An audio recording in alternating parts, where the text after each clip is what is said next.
Hey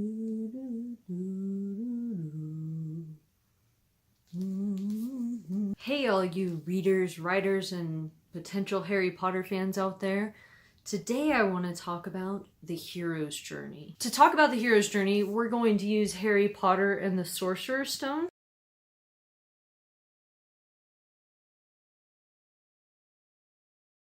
The fifth stage of the hero's journey is crossing the threshold. So this is when the hero moves from the ordinary world, their normal sort of everyday life, into the special world. Which is the place where most of the events of the story happens. And it could be a world of magic.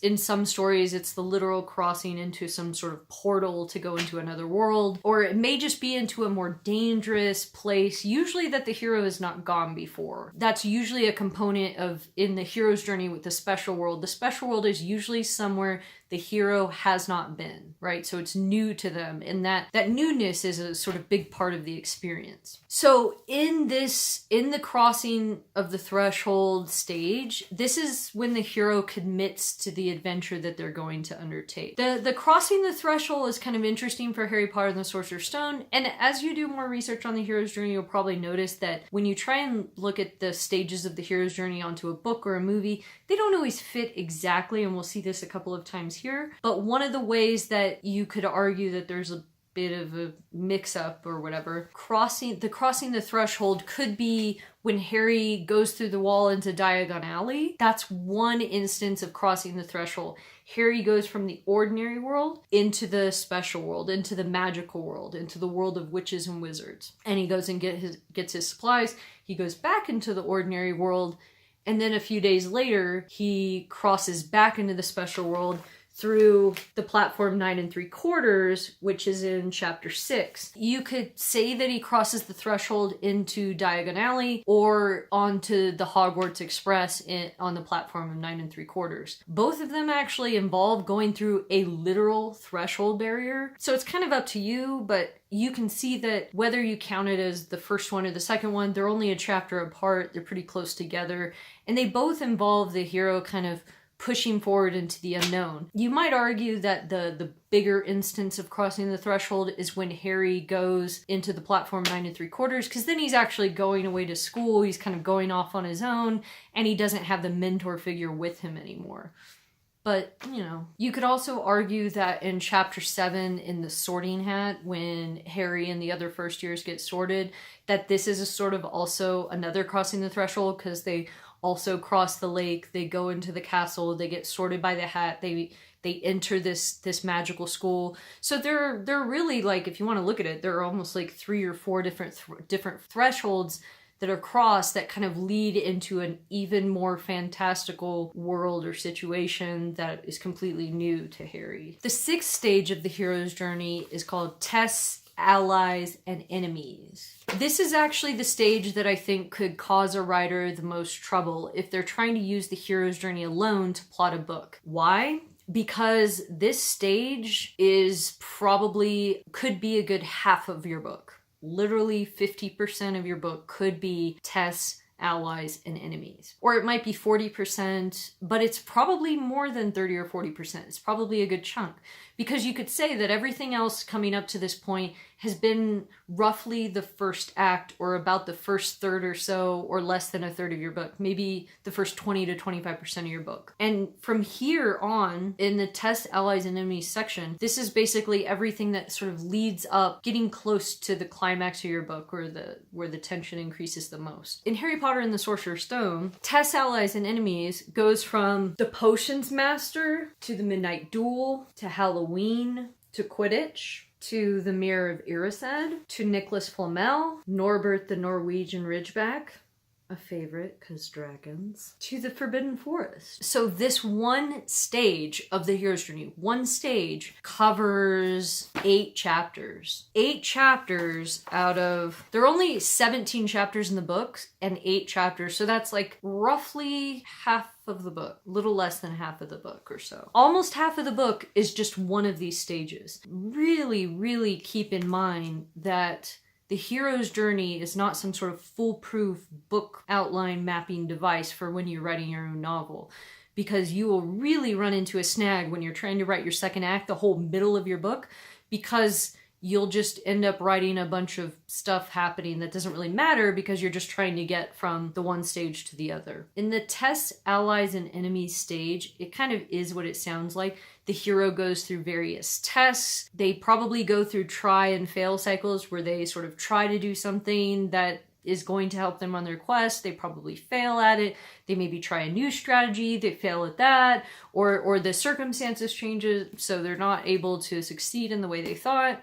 They make friends along the way. They encounter enemies that sort of work against them. So you can see in Harry Potter, right? In the Potions Master chapter, Harry comes across Draco Malfoy and Snape, his like two big and sort of semi-antagonist for most of the book. He encounters difficulties in his classes. He learns to play Quidditch.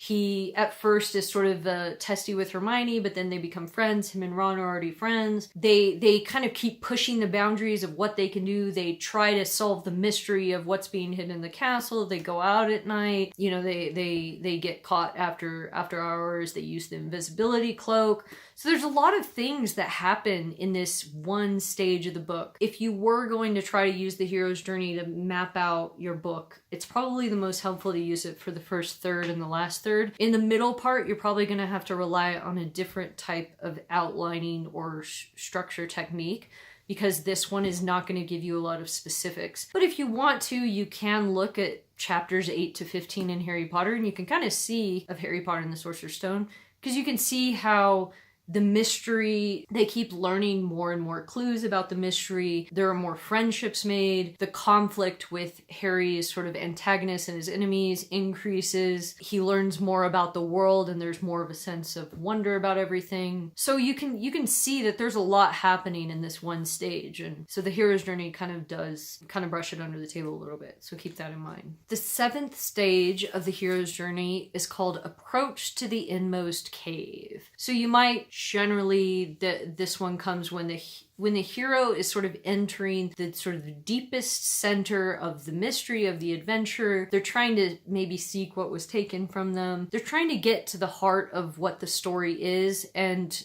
maybe take back what was stolen, or rescue what they need to rescue. The tension is kind of climbing and getting close to a peak in the story, and it kind of feels like a sort of a point of no return in a sense. Of course, there's a return, but it feels like that. It feels like, uh-oh, what are they gonna do now, sort of thing. So a lot of times in a story, in traditional stories, the hero literally kind of goes into a cave. And the funny thing is in Harry Potter and the Sorcerer's Stone, our heroes do literally kind of go into a cave.